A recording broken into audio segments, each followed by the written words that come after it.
Hello, welcome to Pappy's vegetarian kitchen. நான் உங்கள் பத்மினி. இன்னைக்கு வந்து ஒரு ஹெல்தி ஒரு தொகையல் தான் பார்க்க போகிறோம். தொகையல் நான் இதுவரையும் நிறைய பண்ணியிருக்கேன். எல்லா தொகையிலுமே ஒரு ஹெல்தி வெர்ஷன் இருக்கதா இருந்தது, எதுலேயுமே இல்லாமல் இல்லை. அந்த விதத்தில் இன்னொரு ஒரு ஹெல்த்தியான ஒரு தொகையல் பண்ணுறேன். அதுக்கு என்னென்ன சாமான்கள் வேணும் என்ன அப்படிங்கிறத பார்க்கலாம். முதல்ல அது என் தொகையில் என்ன அப்படிங்கிறத நான் சொல்கிறேன். வாழைப்பூ தொகையல். வாழைப்பூனாலே அது எவ்வளோ பெனிஃபிட்ஸ் இருக்குன்னு தெரியும். அதை வந்து நம்ம வாழைப்பூ கூட்டு பண்ணலாம், வாழைப்பூ பருப்பு சரி பண்ணலாம், தேங்காய் போட்டு பொரியல் மாதிரி பண்ணலாம். அந்த வாழைப்பூல வந்து நம்ம எப்படி வேணாலும் பண்ணலாம். நான் இன்னைக்கே ஸ்பெசிஃபிக்கா இந்த தொகையில் எடுத்துட்டு இருக்கேன்னா, நிறைய பெரியவாள்லாம் சொல்றா பல்லுல எல்லாம் மாட்டிக்கிறது, வாயெல்லாம் கடிக்க முடியல, அந்த மாதிரி நிறைய விஷயங்கள் சொல்றேன். பட் அவனுக்கும் இது ஹெல்த்தியா கொஞ்சம் போய் சேரணும் அப்படின்னா தொகையல் மாதிரி நம்ம அரைச்சோம்னா பெனிஃபிட்ஸும் கிடைக்கும், அதே சமயம் அவளாலையும் சாப்பிட முடியும். தொகையல்ங்கிறது எல்லாருக்குமே ரொம்ப பிடிச்ச ஒரு விஷயம்.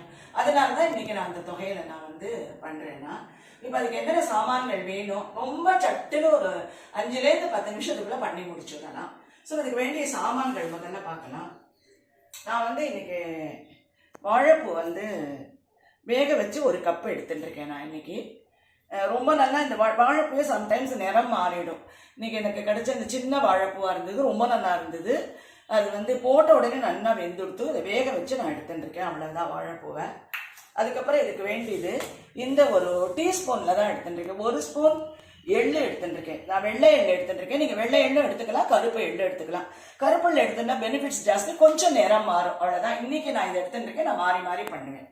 அதுக்கப்புறம் 2 ஸ்பூன் உளுத்தம் பருப்பு, 3லேருந்து ஒரு 4 ஸ்பூன் நான் எடுத்துட்டு இருக்கிற அந்த 1 கப் வாழைப்பூக்கு 4 ஸ்பூன் தேங்காய் எடுத்துருக்கேன், துருவின தேங்காய்.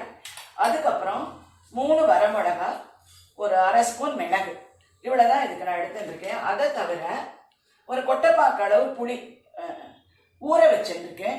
நான் எப்பவுமே தொகையிலுக்கெல்லாம் ஊற வச்சுதான் அரைப்பேன். நீங்க என்னன்னா அதை பிச்சு பிச்சு கிள்ளி போட்டுட்டு அதை வறுக்கிற போதே அப்படியும் அரைச்சிக்கலாம். கொஞ்சம் வெள்ளை வச்சிருக்கீங்க. கடைசியில இந்த வெள்ளம் சேர்த்து நம்ம அரைக்க போறோம். வெள்ளம் உங்களுக்கு ரொம்ப பிடித்த விஷயம். இது இல்ல அரைக்கிறதுக்கு ஒரு சாம்பார்ல ரசத்துல போடணும்னா ரொம்ப சொல்றேன். நீங்க மறக்க மாட்டேன், நிச்சயம் மறக்க மாட்டேன். அப்புறம் அதுக்கு டேஸ்ட்டுக்கு உங்களுக்கு தேவையான அளவுக்கு உப்பு சேர்த்துக்கணும், அவ்வளவுதான். இப்ப வெறும் வானலி ஒன்று ஹீட் பண்ணிருக்கேன். இதுல ஃபர்ஸ்ட் எண்ணெயே விடாம எள்ளு வறுத்துட்டு போறோம், அவ்வளவுதான். எண்ணெய் விட்டு வறுக்கக்கூடாது இல்லையா? ஆமா, எள்ளு வந்து எண்ணெய் ஊத்தினா வெடிக்காது. வெடிச்சாதான் எள்ளு கசப்பு இல்லாம இருக்கும். அதான் பழங்காலத்தில் சொன்னதுதான். யார என்னது எள்ளு மாதிரி வெடிக்கிறேன் அப்படின்பா, யாரா கோவக்காரா வெடிக்கிறேன்னு சொல்லுவாங்க. அம்மா தான் கொஞ்சம் மூஞ்சி ஒரு மாதிரி இருக்கு. எள்ளு மட்டும் வெடிக்கிறது மூஞ்சி இல்லாதீங்க, நல்ல சவுண்டோடு வெடிக்கிறது. நான் ஏற்கனவே ஹீட் பண்ணி வச்சிருந்ததுனால, இல்லாட்டா நல்லா வானலி காயிலன்னா எள்ளு வெடிக்காது. அதுக்கப்புறம் ஒரே ஒரு டிராப் எண்ணெய் விட்டு, நிறைய எண்ணெய் விட வேண்டாம், ஒரு டிராப் விட்டா போறோம்.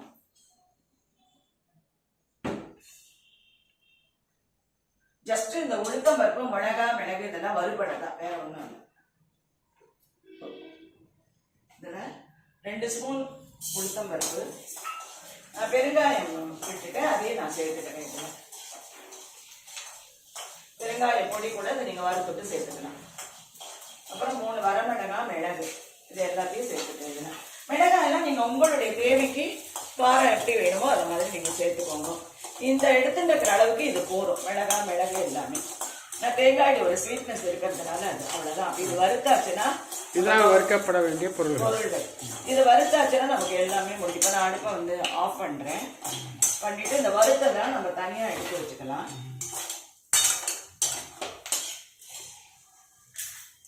தேங்காய் அந்த எல்போனிலே போடணுமா? வேண்டாம், ஒண்ணுமே பண்ண வேண்டாம். தேங்காய் அப்படியே ஆறின பிறகு இதெல்லாம் பொடியாக்கிட்டு, ஆமா, ஆறின பிறகு முதல்ல என்ன பண்ணணும்னா, இதுக்கு மேல இதுக்கு தாளிப்பு எதுவுமே கிடையாது, அவ்வளவுதான். இப்போ இதுல வந்து முதல்ல இது ஆறின பிறகு இந்த மிளகு உளுத்தம்பருப்பு மூணையும் கொஞ்சம் ஒரு பொடி பண்ணிட்டு நன்னா.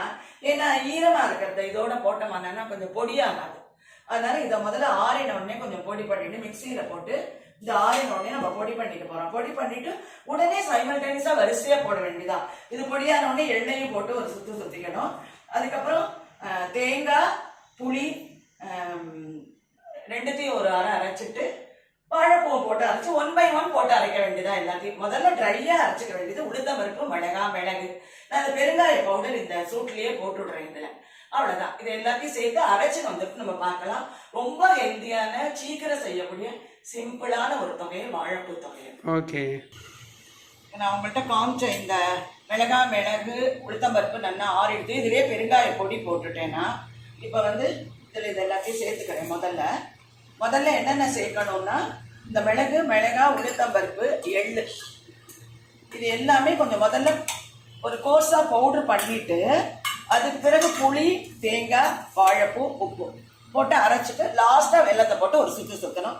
முதல்ல இதை நம்ம பவுடர் பண்ணிட்டு அப்புறம் இதெல்லாம் போட்டு நான் அரைச்சிட்டு வந்துட்டு சேர்த்து பவுடர் ஆகாதுங்கிறதுனால ஃபர்ஸ்ட் ஆமாம் இது வெட்டா இருக்கிறது இதில் முதல்ல போட்டோன்னா சைடியா பவுடர் ஆகாது. அதனால இதை பவுடர் பண்ணி இது 3 சேர்த்து போட்டு அரைச்சி எடுத்துட்டு வந்துட்டு பார்க்கலாம். நான் வந்து அருமையான ஒரு வாழைப்பூ தொகைன்னு சொல்லியிருந்தேன். அது இப்போ அரைச்சி எடுத்துன்னு வந்துட்டேன். ஒரே ஒரு சின்ன விஷயம் என்ன சொல்றேன்னா, நான் ஏற்கனவே சொன்ன மாதிரி இதை நம்ம டிரான்ஸ்ஃபர் முதல்ல பண்ணி பார்க்கலாம். நான் ஏற்கனவே சொன்ன மாதிரி நீங்க வந்து முதல்ல அந்த பருப்பு மிளகாய் போட்டு அரைச்சுட்டீங்கன்னா எப்பவுமே நான் தொகையலுக்கு அப்படிதான் இருப்பேன். கொஞ்சம் கரகரான்னு இருக்கும், நன்னாவும் இருக்கும் தொகையல். அதுக்கப்புறம் வெட்டா உள்ளதெல்லாம் போட்டு அரைச்சேன்னா ஒழுங்கா அரையும். இப்போ இது வந்து வாழைப்பூவே எனக்கு ரொம்ப பருமம். இன்னைக்கு நான் காமிச்சேன் உங்களுக்கு ஏற்கனவே. இது வந்து இவ்வளவு வெள்ளையர்னு இருக்கு, அதனால இதுவும் நல்ல வெள்ளையா இருக்கு. வாழைப்பூ கொஞ்சம் கலர் மாறிட்டுன்னா நீங்க மஞ்சப்பொடி கூட போட்டு வேக வச்சுக்கலாம். அது கலர் மாறினாலும் சரி, கருப்பு எள்ளு போட்டு கலர் மாறினாலும் சரி, கலரை பத்தி நீங்க பயப்படவே வேண்டாம். ஏன்னா கலர் வந்து மாறுறதுனால ஒன்றும் பெரிய இதுல டேஸ்ட் அது கூட தான் போடும் இதெல்லாம். அதனால ரொம்ப ரொம்ப அருமையா இருக்கு இந்த வாழைப்பூ தொகையல். ரொம்ப ஹெல்த்தி தொகையல் ஒன்று ப்ரொடியூஸ் பண்ணியாச்சு. அதாவது நீங்க என்னன்னா வாழைப்பூ வந்து ஃபுல்லா தொகையலா அரைச்சாலும் ஈஸியா சாப்பிடுது. ஆமா, பின்ன பள்ளி இல்லாதவர்கள் என்ன பண்றது? பருப்பூசணி இதெல்லாம் ஜென்ரலா பண்றது எல்லாருக்குமே ரொம்ப பிடிக்கும். சரி, அதனால அதுக்காக தான் நான் இன்னைக்கு வந்து கொஞ்சம் நீங்க வந்து ஜல அரம்பியை சேர்த்துக்கலாம். இதுக்கு வேற தாளிப்பு எதுவுமே கிடையாது.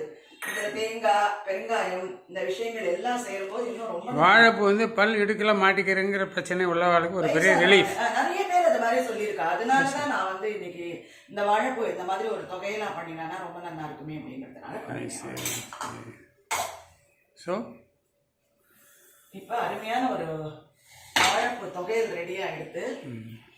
ரொம்ப ஈஸியாகவும் ஹெல்தியாகவும் இருக்கக்கூடிய ஒரு தொகையை திரும்பி இதை ஏன்னா தொகையில் பண்ணின நேரங்கிறது ரொம்ப கம்மி. அதனால வந்து நிறைய இதுக்கு வந்து விஷயத்தை திருப்பி நான் பேசி சொல்ல வேண்டிய அவசியம் கிடையாது. அதனால இந்த ரொம்ப முக்கியமா நான் திருப்பி சொல்றது, வயதானவர்களுக்கு எளிதாகவும் ஹெல்தியாகவும் இருக்கக்கூடிய, சாப்பிட எளிதாகவும் ஹெல்தியாகவும் இருக்கக்கூடிய ஒரு வாழைப்பூ தொகையில் இப்படிக்கு இந்த அருமையான ஒரு வாழைப்பூ தொகையில நீங்க டெஃபினட்டா ட்ரை பண்ணி பாருங்க. இன்னும் நிறைய பேர் இருந்தா இன்னும் நிறைய செய்யலாம். அந்த தொகையல் அந்த அளவுக்கு ரொம்ப நல்லா இருக்கு. பிசைஞ்சுட்டு சாப்பிடலாம், தொட்டுக்கலாம், எல்லாத்துக்குமே ரொம்ப நல்லா இருக்கு. அருமையான ஒரு வாழைப்பூ தொகையில பண்ணி பார்த்துட்டு உங்களுடைய ஃபீட்பேக் கமெண்ட்ஸ் எல்லாம் கொடுக்கும். சப்ஸ்கிரைப் பண்ணாதான் பண்ணுவோம். அடுத்த ஒரு ட்ரெடிஷ்னல் வீடியோல உங்களை நான் மீட் பண்றேன்.